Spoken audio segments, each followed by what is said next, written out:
Son las 8 de la mañana con 1 minuto y estamos conversando con Rudecindo Vega, exministro de Trabajo y actual embajador del Perú en Nicaragua. Señor Vega, ¿es verdad que a usted le ofrecieron el Ministerio de Justicia?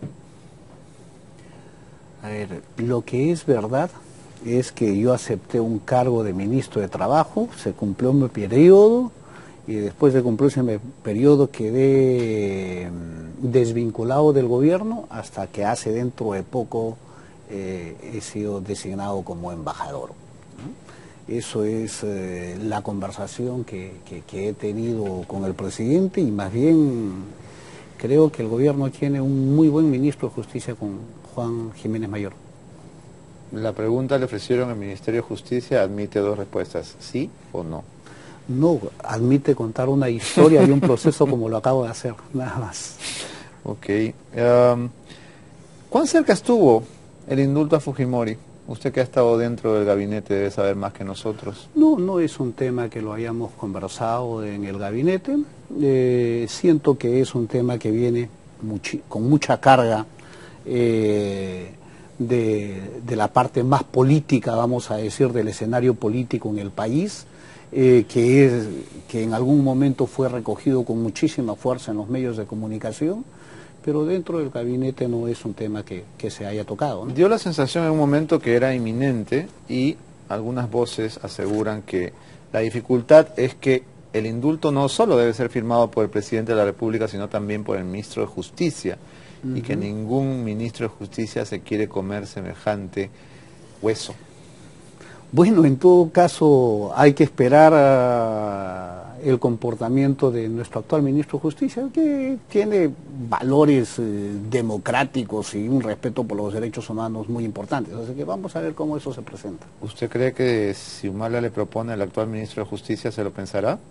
¿Conceder indultos a alguien con Fujimori? Creo que hay que preguntarle ahí a Juanito a ver cuál es su criterio, cuál es su opinión. ¿Usted no lo conoce lo suficiente como para saber eso? Sí, por eso es lo que yo digo. Yo creo que es un gran ministro de Justicia, es un muy buen profesional, constitucionalista, mejor persona. Entonces, pero a veces uno tiene que estar en el momento para tomar decisiones. Esperemos nada más si es que eso ocurre y si es que eso se plantea. Así que creo que ahí la pregunta hay que hacerlo directamente a Juan. Porque digamos que Eguiguren no hubiera firmado un indulto a Fujimori ni muerto, ¿no? Hay que preguntarle a Pancho. Bueno, se va a España. Ahora, Pancho sí que no también es, me parece que ya está allá, ¿no? Pero yo siento sinceramente que, como lo ha señalado el presidente, si es que hay motivos para indultar por razones humanitarias, siento que cualquier ministro debería de hacerlo. No solamente porque es una voluntad del presidente, sino porque reconoce una situación de hecho que si una persona está en esas condiciones, es conveniente que vaya a su casa, ¿no? Nos acaba de contar usted algo que no sabíamos. ¿Es una voluntad del presidente indultar a Fujimori?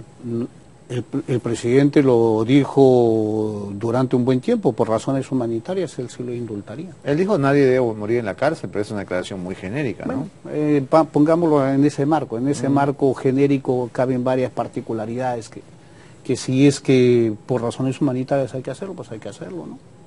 Ya, porque si me dice que es la voluntad del presidente, podríamos pensar que Eguiguren se fue porque no quiso firmar el indulto. No, lo que pasa es que el presidente lo dijo en algún momento que en esas condiciones él sí procedería con un indulto. Entonces es en ese marco que hay que tomar las declaraciones, ¿no? Y como digo, si es que ese es el marco, cualquier ministro de Justicia debería de asumirlo. Claro, si el indulto viniera por otras razones, que esas no son, entonces ahí sí habría que pensarlo, ¿no? Bueno, al indultado no le importan mucho las razones, ¿no?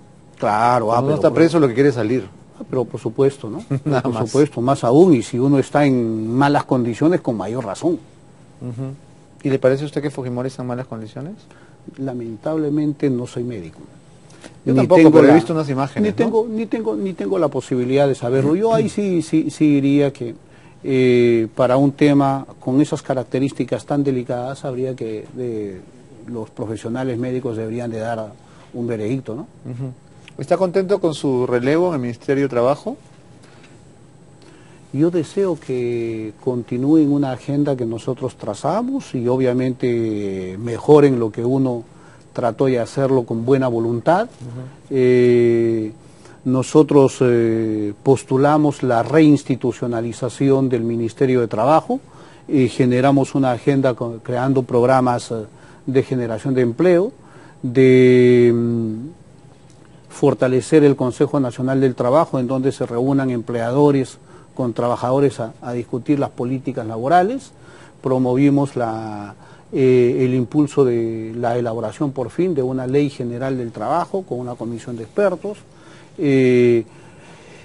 Postulamos la constitución del Centro Nacional del Empleo Público para que por fin el Estado también respete las leyes laborales y no solamente los exija al sector privado, que el Estado dé el ejemplo de que cumple adecuadamente las leyes laborales. Elaboramos un proyecto de ley para eliminar el contrato de administración de servicios. Pero fue muy poco tiempo para poder lograr que no sigamos teniendo el sueldo mínimo vital más bajo de América Latina. Durante la gestión cumplimos con generar el primer tramo del incremento de la remuneración mínima. Hicimos un estudio que nos señalaba cuándo podía hacerse el segundo tramo. ¿En cuánto está? En 675. 675, ¿no? Y el segundo tramo... ¿Eso cuánto es? ¿200 dólares? Sí, $200. ¿De hambre, no? Claro, para la forma como viene creciendo el país, para la forma como se viene desarrollando, todavía la remuneración mínima es baja. Lo que sí hay que tomar en cuenta es que los incrementos de la remuneración mínima generalmente no afectan a las grandes empresas. Uno podría arañar un poquito a la mediana empresa, pero en donde sí hay que medirlo, hacer seguimiento de su impacto, es en la micro y pequeña empresa. Y los estudios que nosotros habíamos realizado nos determinaban que no afectaba y que más bien el empleo seguía creciendo. ¿Usted cree que el nuevo ministro de Trabajo podrá terminar con esa mejora del sueldo mínimo vital que además se prometió en campaña, ¿no? No, estoy seguro, más aún. No ¿Castilla le dará la luz verde o no? No solamente lo prometió en campaña, se prometió al asumir el mando, se ratificó cuando se ha estado en el gobierno, entonces no creo que haya manera de no cumplirlo. Más aún, hay estudios técnicos que dicen que eso es posible y es factible. Y en una condición de ese tipo, esta es una norma que viene del sector laboral, no del Ministerio de Economía. Todo lo que tiene que ver con remuneración mínima vital es una potestad, es una decisión del sector trabajo, no del Ministerio de Economía y Finanzas, y no tengo la menor duda... Ningún portafolio puede hacer nada sin la bendición del Ministro de Economía. No necesariamente, ¿no? Depende de cómo uno articula con el Ministerio de Economía, de cómo uno diseña... Mira, nosotros creamos 4 programas laborales en el primer mes de gestión y fue de acuerdo con el Ministerio de Economía. Nosotros generamos el incremento del presupuesto del sector trabajo en cerca del 80%, con los recursos que nos dieron en noviembre, en un acuerdo con el Ministerio de Economía. Nosotros promovimos dentro del Consejo de Ministros la elaboración del proyecto del CAS para eliminar gradualmente el contrato de administración de servicios de acuerdo con el Ministerio de Economía. Este contrato de administración de servicios es una astucia, ¿no? Es decir, que alguien trabaje sin ser contratado realmente. Pero si recuerdas, Beto, hay que ponerlo... Más aún, era peor que eso. Recuerda que el fujimorismo lo que hizo fue comenzar a contratar en el Estado a personas bajo la modalidad de locación de servicios. Es decir, teníamos trabajadores estatales con derechos laborales y teníamos trabajadores estatales sin ningún derecho laboral, como si que fuera un privado. Eso se denominaban los servicios no personales. Eso ha existido cerca de 14 años. Hace 3 años atrás el gobierno aprista a esas personas que estaban en esa situación decidió cambiarles de régimen y ponerles el contrato de administración de servicios, en donde les reconocía algunos derechos laborales, pero todos por la mitad. ¿A qué equivale el CAS? ¿no? ¿Equivale a un contrato de locación de servicios? Equivale a una suerte de contrato administrativo laboral, una mezcla poco clara, ¿no? Y eso es lo que hay que eliminar para que el que trabaje en el Estado tenga los derechos laborales de un trabajador. Le pregunto estatal. por los contratos de locación, porque la mayor parte de periodistas, por ejemplo, trabajamos con contratos por locación de servicios. Claro, lo que pasa es que es un contrato privado y lo que te hacen es te contratan como un profesional no sujeto a dependencia, ¿no? Entonces, en el sector privado eso se justifica. En el sector privado eso se justifica mucho más, porque es una relación de ese tipo, ¿no? Ahora, hay algunos canales que tienen a todo el personal por locación, ¿ah? Yo le podría contar, pero bueno, ese no es el tema. Hablemos un poquito de Conga, porque usted es amigo de Salomón Lerner, ha sido testigo de excepción de todos los intentos de diálogo que finalmente y desgraciadamente no llegaron a buen puerto. ¿Cuál es el detrás de cámaras de esa negociación que usted podría compartir con los televidentes? No, lo que yo siento es que lamentablemente en el caso, lamentablemente por Cajamarca, hubo un momento en el cual las partes se habían acercado bastante. Hoy lo que veo es que la posición del gobierno regional y de parte de los cajamarquinos ha ido avanzando en paralelo a la propuesta que más o menos viene impulsando el gobierno. Entonces, por lo tanto, lo que constato es un poco más de distanciamiento de las posiciones que de acercamiento. Y eso lo que debe llevarnos es a evaluar en perspectiva lo que puede significar en términos de política nacional, ¿no? Me preocupa la consolidación de las posiciones por separado, tanto del gobierno regional de Cajamarca como del gobierno nacional. Creo que lo conveniente sería aproximarlos, tender puentes por un diálogo concreto.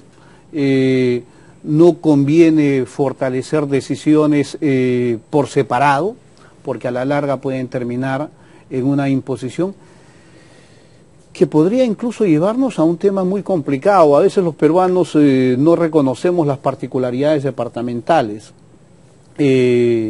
Cajamarca no solamente es un departamento minero, es un departamento agrícola. Cajamarca es un departamento que en el Perú nos ha dado una lección de cómo las organizaciones sociales pueden defender los derechos ciudadanos y pueden darnos seguridad ciudadana a través de las rondas campesinas, ¿no? Pensé que estaba hablando de las protestas recientes. No, y decía, nos ha dado ejemplos de ese tipo. Hay un tejido social muy importante en Cajamarca. Ese tejido social impidió que entre el terrorismo en el departamento, y entonces ese tejido, creo que hay que ser muy cuidadoso con ese tejido social. Si es que ese tejido social además ahora asume concepciones políticas diferentes, pues creo que lo más sano, lo más recomendable es concertar, tender puentes, fortalecer el diálogo sin imposición de ningún lado, sin imposición ni del lado cajamarquino, ni sin imposición, sin concertación y sin diálogo desde el lado nacional, ¿no? Usted que ha estado dentro del gobierno, ¿coincide con el Premier Valdés en que la gran transformación no es posible en este quinquenio? No, yo creo que la gran transformación siempre es posible. El Perú necesita una gran transformación en términos de su organización política administrativa.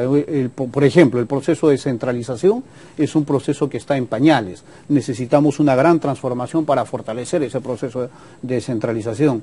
El Perú necesita tener una política clara de no discriminación a las minorías étnicas. Eso necesita una gran transformación.